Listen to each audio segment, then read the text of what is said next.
Welcome to Carpe's Corner, so happy that you're here. So take a seat, have a tea, or grab yourself a beer. Here at Carpe's Corner, we'll learn about our lives. And in between, you might decide to exercise your rights. It's Carpe's Corner.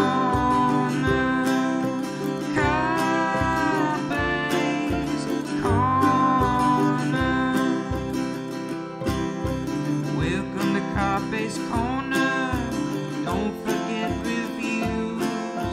Comment, like, and subscribe is all you gotta do. Here at Carpe's Corner, please appreciate our guests. And just remember, everyone's got something on their chest. In Carpe's Corner.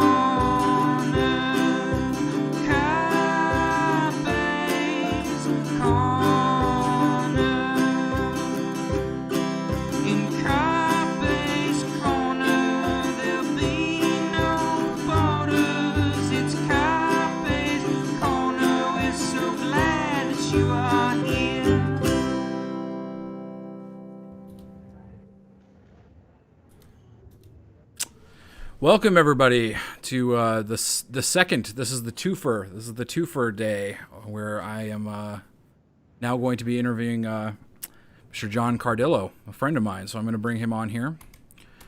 How are you doing, John?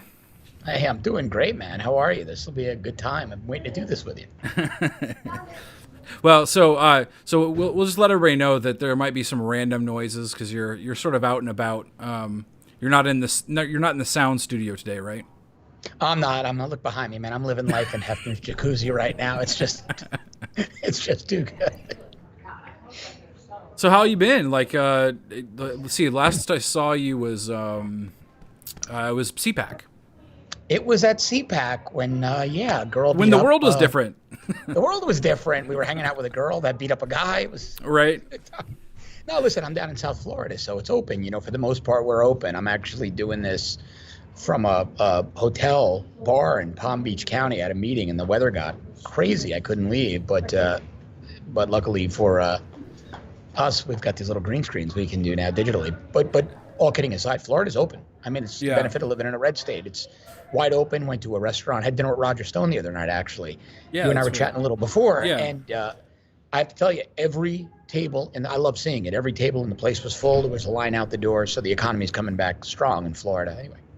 Well, you know, we've our family has been out a few times. I would say probably 2 or 3 times we've been to a restaurant, and you know, I think it's coming back slow in certain places, but you know, there's still a lot of people out and about, and I like to see that. You know, the restaurant. This is a good problem to have right after the lockdown is that you know, there was an hour wait at a restaurant. That's a good thing. That's a good thing to have happen. So. Yeah, man. You know, I said the other day, I was telling a friend of mine, I said I've never been so happy to stand in long lines at retail stores and sit in traffic. Seriously, I mean, it's coming back. I've got a whole new perspective on our economy, and I went over to Bass Pro Outdoor World on the weekend. Took me about 15 full minutes to check out, and I didn't mind. I was just so happy that these businesses are rebounding the way they are. It's good to see. Well, you know, so speaking of Bass Pro, I went and got myself a 1911. Oh, good for you. Yesterday. Awesome. Awesome, man. So it's actually so I grew up around guns. Like, you know, my dad hunts, all of my cousins hunt, my uncles, all that. But this is the first purchase of a gun. So everything that's going on right now finally motivated me to go do it. The only thing stopping me was just, there's a bunch of paperwork and all that kind of stuff. But it's a painless process. Yeah. It's quick and easy. Yeah. Yeah, I might have to go buy more now, I guess. Yeah. Oh, you will. You will. Trust me. I got bit by that bug years back, and it never ended. Yeah. But so, you know, what I wanted to have you on here is, what's your background? Your background is... Well, I was, you know, most people don't. I was NYPD, so I've been either alongside. When I left the NYPD, I founded a company. We were very effective at tracking and removing sexual predators, primarily pedophiles. We did a little bit with terror fundraisers, but from the large online community. So, back when I did that, my clients were the big guys, Match.com and News Corporation and all the big ones. And so when you look at either being in law enforcement, working alongside them, or covering them on air, analyzing, it's been 20, 25 years for me. And man, I've never seen it this bad. I've never seen morale. My old partner's still active. My good friends are active, state, local, federal. Man, I've never seen morale this bad among the men and women in law enforcement, state, local, federal. It's just tragic what we're seeing. And even before, somebody's having a birthday down the hall. Sounds happy. Those are happy sounds. Those are happy sounds. Even before the recent stuff in Atlanta, the morale was really, really low. Like, I mean, you could just see it. Cops look defeated, and there's nothing worse than that. No, and I'll tell you what. Before this, it really was regional, was geographical. For the most part, elected sheriffs tend to be more conservative. They tend to be very constitutionally minded. The people that gravitate toward running for that office do tend to be more right-wing, more textualist, more purist on the Constitution. Big city police chiefs or commissioners are the other extreme. They typically get appointed by Democrat mayors. They tend to toe the line. They tend to be more anti-gun, deferent to those mayors because they serve at their pleasure. But the president had really done quite a bit to boost law enforcement morale after Obama. I'll tell you this, over the last 3 months, people like Bill de Blasio, Lori Lightfoot in Chicago, Jenny Durkin in Seattle, they've not only reversed the morale boost, but they're taking us back to the 70s and 80s in terms of just astronomically high crime rates. I mean, really, really tragic. And as a guy, man, who came out of the academy, I was the first academy class to graduate working for Rudy Giuliani in New York back in the 90s. To watch all the good work we did on the street, that dramatic crime reduction, just go up in thin air, and the numbers some soaring back up, violent murders, burglaries, robberies. It's really disheartening. I really feel for the men and women out there on the street today. Yeah, and I just really wish that. I mean, these people are sort of held captive. They're held captive by these appointed police chiefs and all that stuff. I mean, in Minnesota, you had a whole precinct that had to. Was it one or two that had to abandon? Well, it was the post? one that had to. It was more than that, but one was completely taken over. Right. And you made a good point. They are held hostage, and one of the very frustrating things for me, and I try not to lash out at people because I realize people don't really understand the nuances.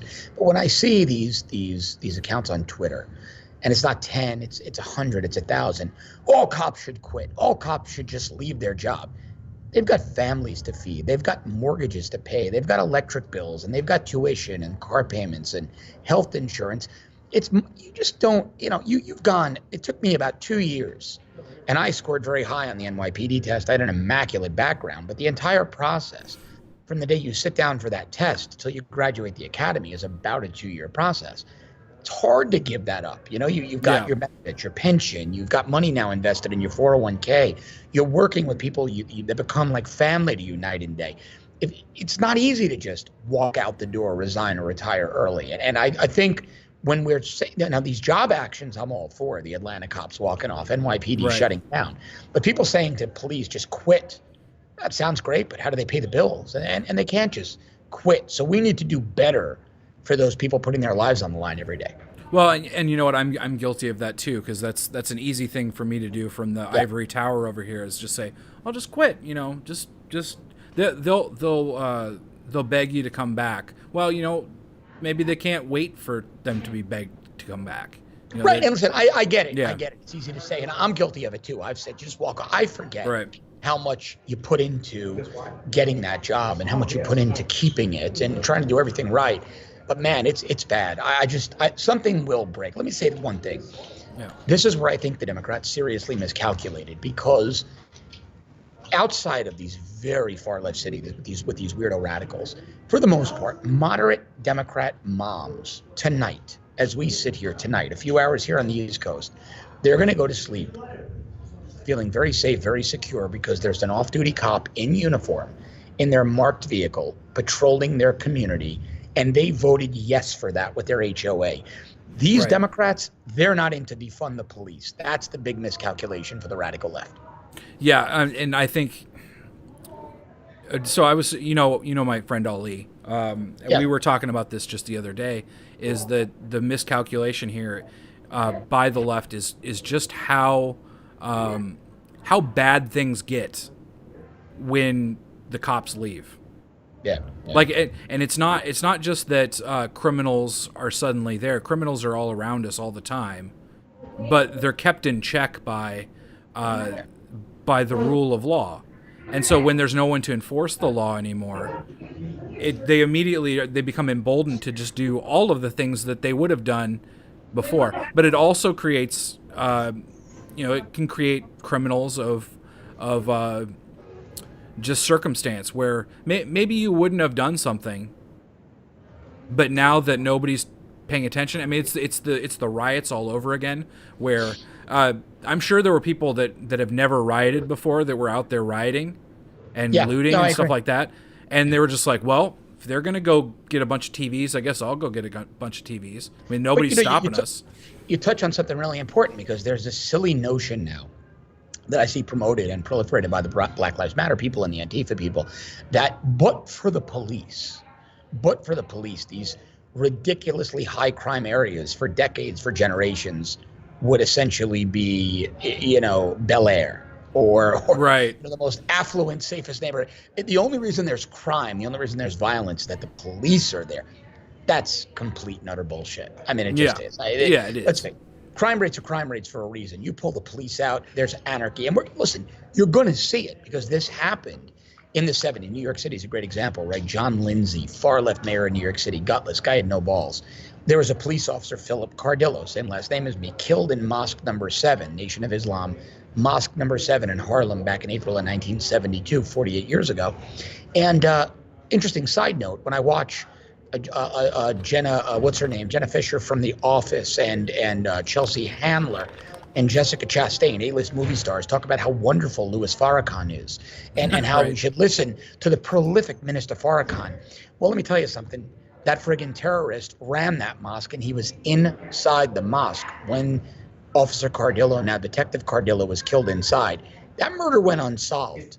Until this day, Louis Farrakhan knows who did it. He's never given them up, and he's still celebrated by Hollywood. That's the true face of the Black Lives Matter movement. These are radical Marxists. And let me ask you something else. When they're tearing down statues of George Washington and now Thomas Jefferson, they went after Lincoln. They defaced a statue of the all-black, all-volunteer 54 Massachusetts regiment that fought against slavery.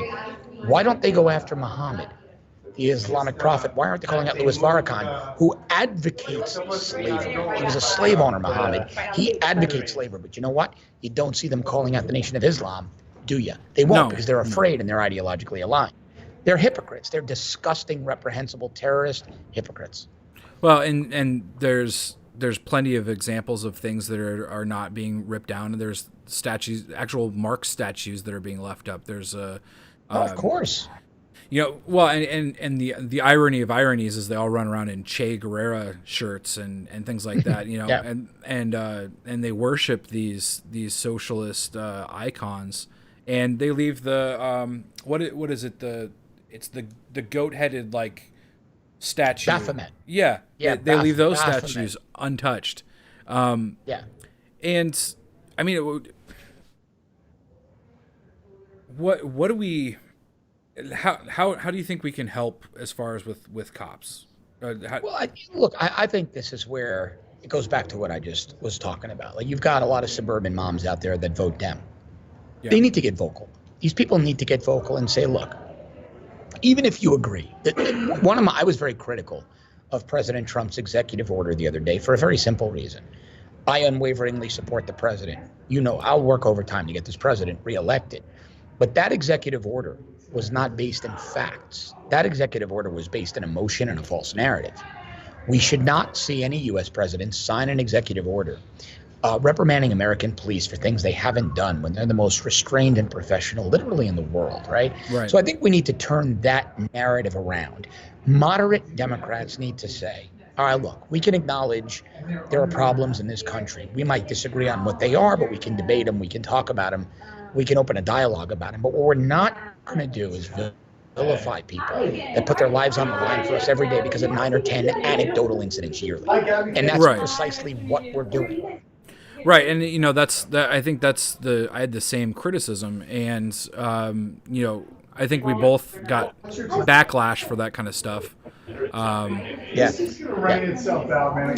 Because it feels like to some people, oh, we're kicking somebody while they're down, but that's not my intention. My intention is that we actually need to address real problems, and instead of pretending like we're addressing these imaginary problems of look, I policed a 99% non-white precinct. Let me tell you something. When I'm called a racist because I point out the 2,500 yearly black on black murders, a young black male 18 to 24 years old is 22 times more likely to commit murder and 20 times more likely to be murdered, according to the FBI and the U.S. Census Bureau, than a white male in the same age range. That's an epidemic level public health emergency as well as a public safety crisis.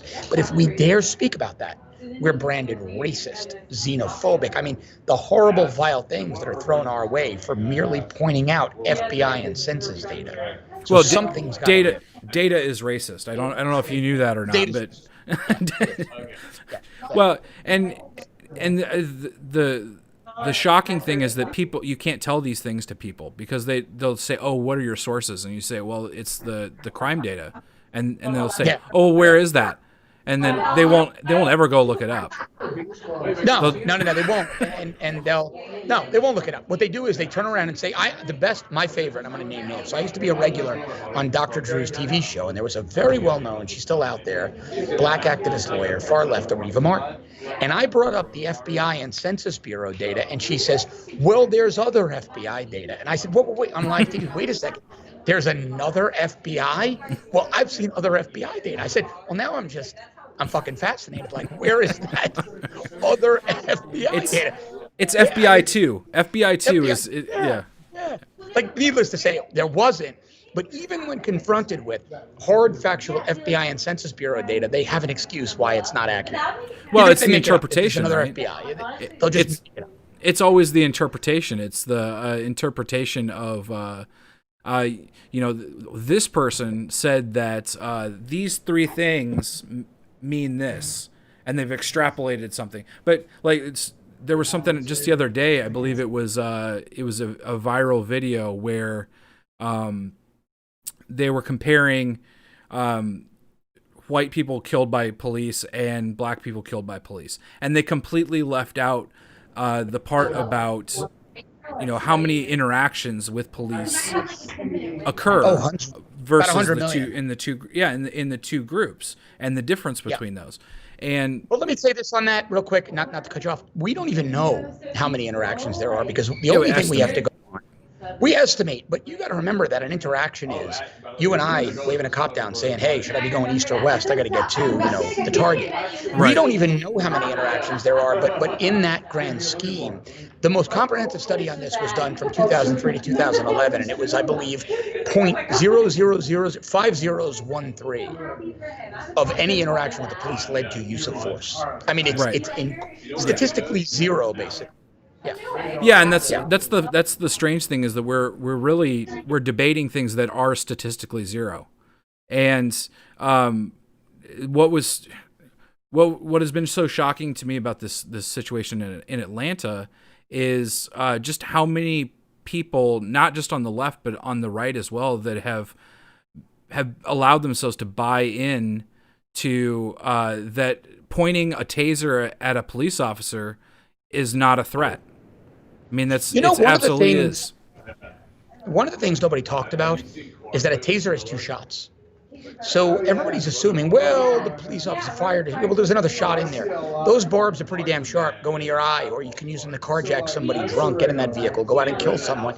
Right. It is beyond a travesty that this police officer isn't on the job anymore, let alone charged with capital murder. But I suspect the Georgia Bureau of Investigation is going to shut this down when the report comes out. And I think Governor Kemp will probably pardon this guy if he is by some long shot convicted. Well, and you told me that that the FBI is looking into it. Is that right? Yeah, so the GBI, the Georgia Bureau of Investigation, very professional. They're involved. DOJ is reviewing this. And the prosecutor, Paul Howard, he's under GBI investigation himself for $140,000 fraud. Yeah, that's right. So, yeah, he's under investigation himself. I have to just tell you, viewers, I got to apologize. I'm sitting here in a long hallway, and the four rudest people on the planet are standing in front of me instead of anywhere else, yelling and screaming. It's really bizarre, and I'm glad they just heard me and walked away. But that was That's all right. You know what? The first show I did with Dave Rubin. Dave's great.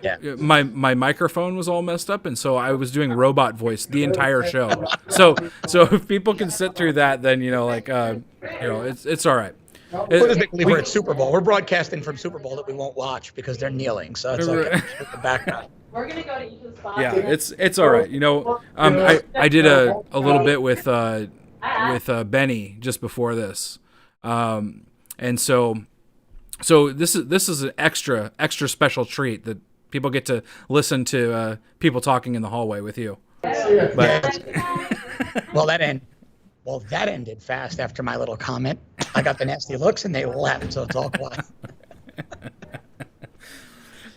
Oh, you know what? That's something that I liked about you immediately was you were not afraid to ruffle a few feathers here and there. Yeah, you and I aren't wallflowers. I think that's why we kind of clicked right away. We're not afraid to speak. But going back to the data, you're right. I mean, data, if it doesn't come to the conclusions people like, has all of a sudden become racist. Mathematics is now racist if the equation doesn't end in a way that promotes social justice. And this is, we can joke about it all day, and you and I always do whenever we get together, but it's a really scary place to be.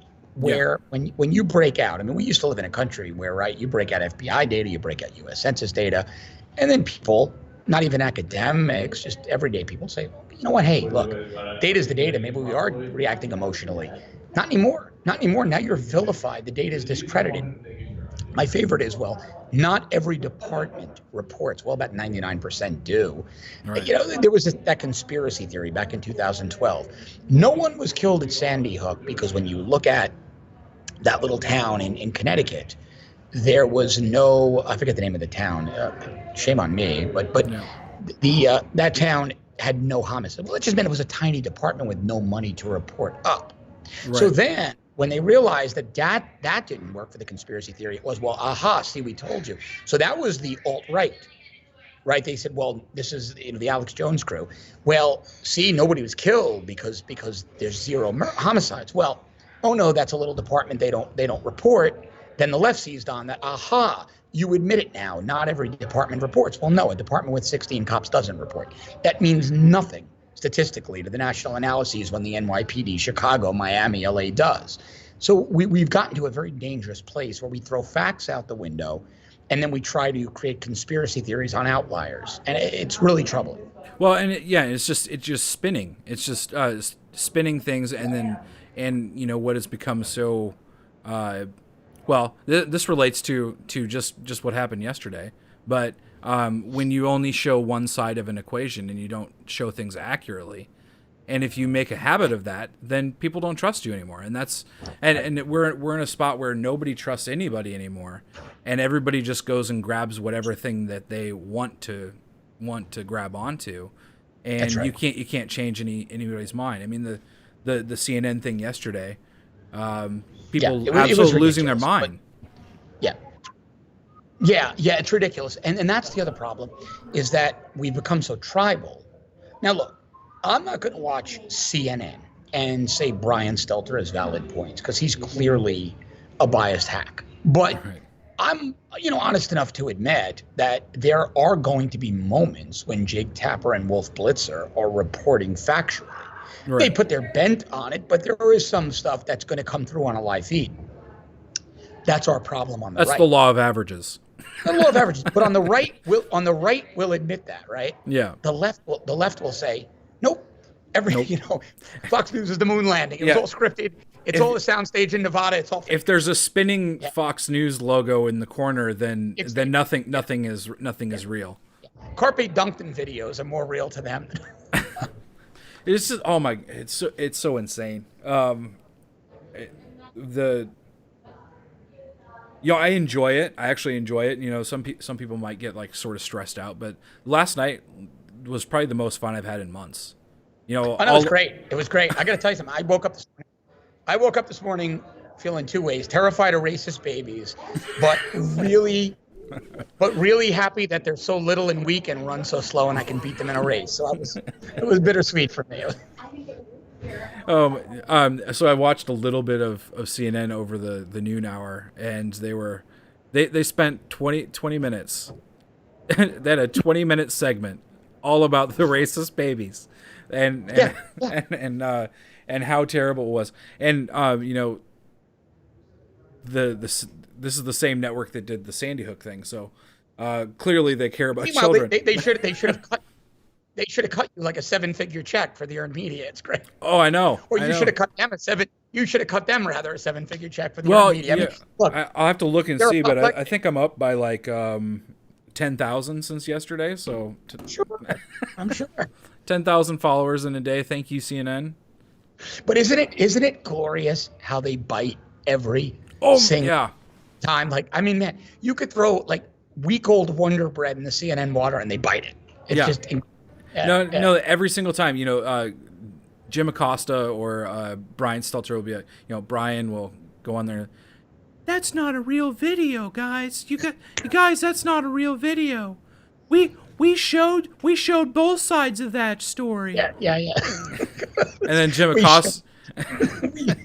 We showed you the non-racist baby. Yeah. We highlighted that story, guys. I don't know what you're talking about.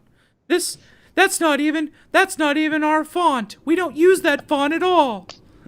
It's true though, but that's a CNN report, and they'll do a special report on that, like Fontgate. Yeah, It's too much. And then Jim Acosta, he'll at the press conference he brought it up again. After it first it was the mask. Are you going to wear a mask to this rally? And then it was right. Are you okay with exploiting these children? Because that's what you're doing. You're exploiting these children. You hate children. Yeah. But I don't know. You want to really piss them off? You and I should go out there on Twitter right now and try to get 38 cents a day for the racist babies and put it into a charity. We should. Man, And listen, I'm fair. I'll kick the kids back like 3 of those 38 cents. You and I split the 35. We're in good shape. Well, they've already got the parents on there talking about how he can't get away with this. he can't get away with this. He can't get away with using our children as a prop. Oh, what was it that you did? You're horrible. You're a horrible human being. I don't even know why I'm talking to you. It's just, I know. You're gonna get canceled so hard. We're going to get canceled so hard for the race. We might have to jack that up to 39 cents a day if this keeps up. Before this podcast even air, or before it ends, we'll both be canceled. This is just. Listen, well, that's the goal, right? I tweeted out the other day: the left is at war, the right is in denial. They are proactively going out there to kill off the careers. The police officer Rolf in Atlanta, whether you agree with him or not, that's not the issue. His stepmother was fired from her job because years back she married his dad. And this woman is guilty of that, right? So her company had this pathetic excuse. Her work product was substandard. No, it wasn't. She was fired because her stepson was a police officer in a controversial incident. It doesn't stop with your families. They want, I truly believe this, the left wants you bankrupt, in prison, or dead, preferably the latter, or all of the above sequence. Yeah. It's funny you should mention that. There's this person that I've gone through battles with before, that every time a video goes viral or whatever, they're out there posting my name, and so they did it again just a couple hours ago. And one of the first comments on there is, we should find 100 of his relatives, get them fired, and get them evicted Yep. from their houses. That's what they want to do. That's Yeah. the objective, is to destroy your family. Look, I had somebody take pictures of my home and my dogs. Right. So these people are sick. They are sick, and they will come for you. They'll come to your home. They'll threaten your families. They'll threaten your pets. They'll threaten your livelihood. They'll threaten your life. These people are unhinged. They're at war, and unless we start realizing that, this country is going off the cliff. Yeah, and after I visited the White House the first time, Right. People were sending me, these were poor attempts to intimidate, because it was clearly they were taking pictures off of Google Earth, but they were taking pictures of my house and sending me pictures and saying, we're coming for you, things like that. I mean, Yeah. and this goes back, all the way back to when CNN doxed that guy for the wrestling video. That's right. And, But look, they doxed the Covington kids, And teenagers, right? I mean, right. they tried to ruin them. Yeah, and what they want is to make people be quiet by making people afraid. But people just have to. At some point, you have to take a stand and just say, "I'm not going to be afraid."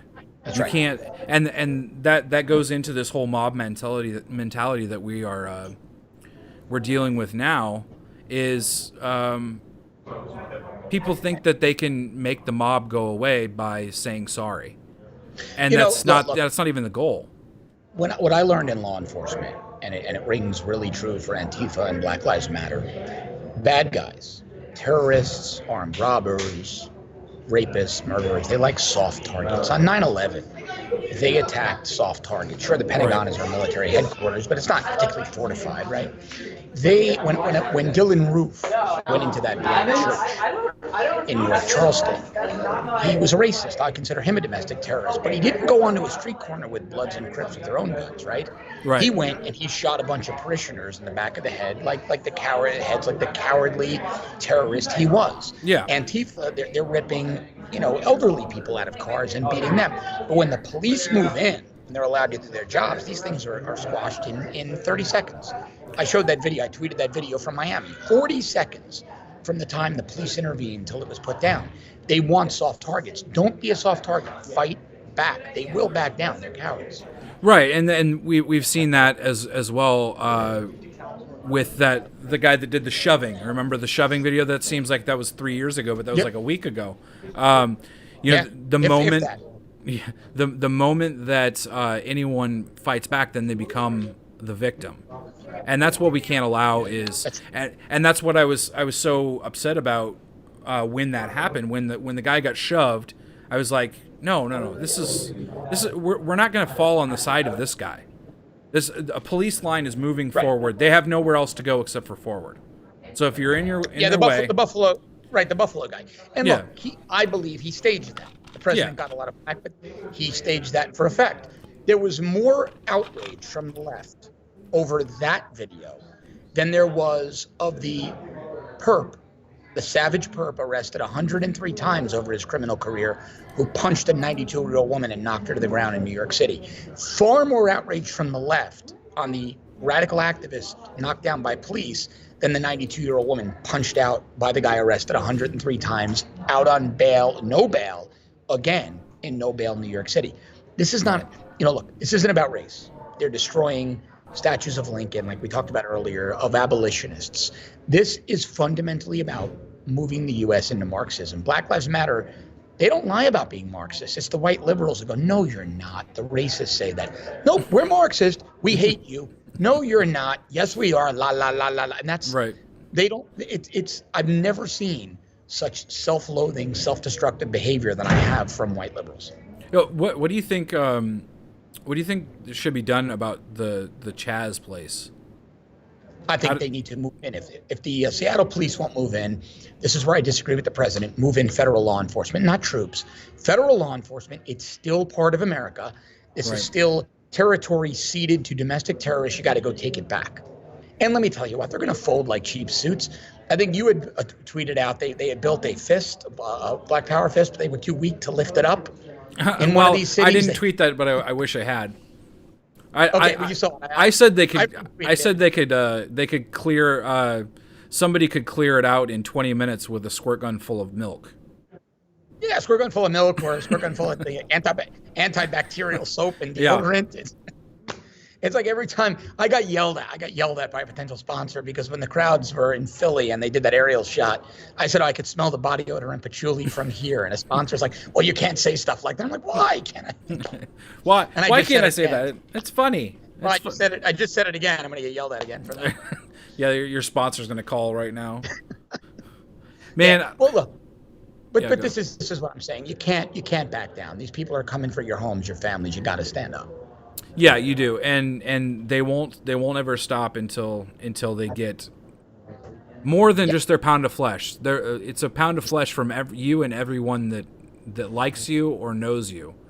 And they want to gut the United States. This is really a war for the soul of this country, and that's not hyperbole. That's not rhetoric. This is truly a war. You get it, man. You're out there. You're on the front lines every day.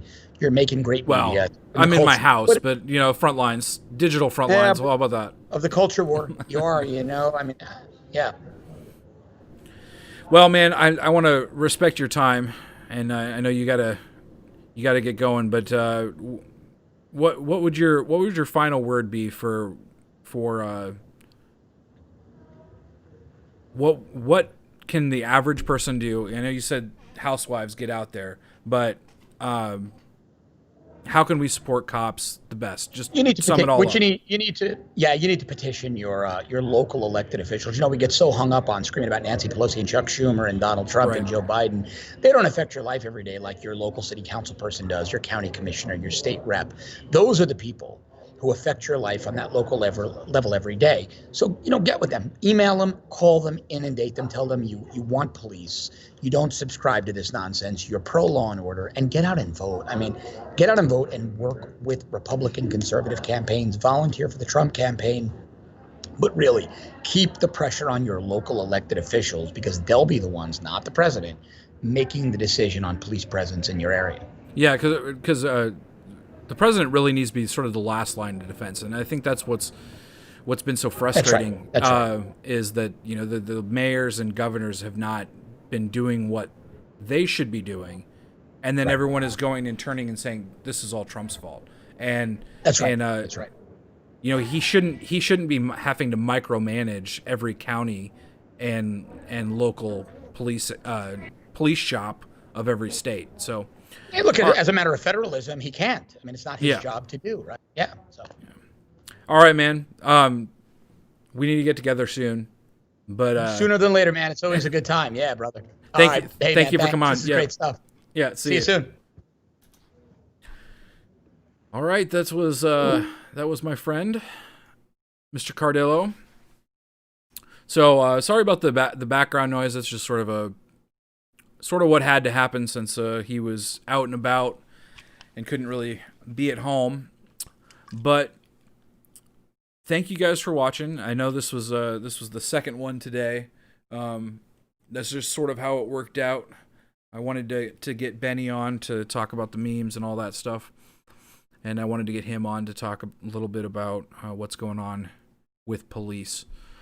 So thank you guys, and I'm not sure if I'm going to do a show next week. I need to look at my schedule. So there may be a little bit of a lapse. So this might actually be the episode for next week. But I am planning on going to Mount Rushmore. There's a American Priority party on the 4th of July. So we'll be leaving on a Friday there. So that week, I know for sure I won't be doing a show that week. So I'll let you guys know. I might actually do a show like on a Thursday or Wednesday. So maybe we'll just switch it up a little bit. But thank you guys for watching. And as always, you can find a replay of this on YouTube. You can find it on Clouthub. You can find the audio only if you want to download the podcast. You can find it on Spotify or iTunes or SoundCloud. I will post up all of those links after the show here. And thank you guys, and I'll see you guys later.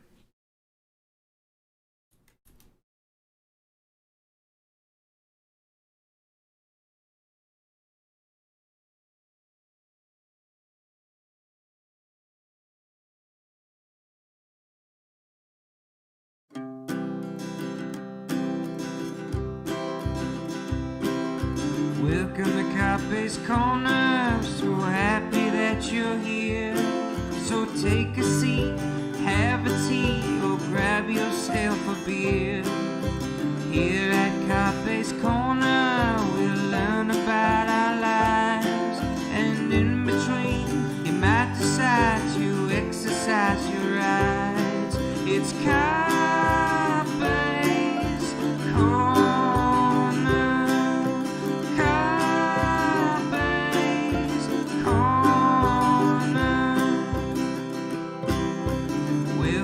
Carpe's Corner, don't forget reviews. Comment, like, and subscribe is all you gotta do. Here at Carpe's Corner, please appreciate our guests. And just remember, everyone's got something on their chest. In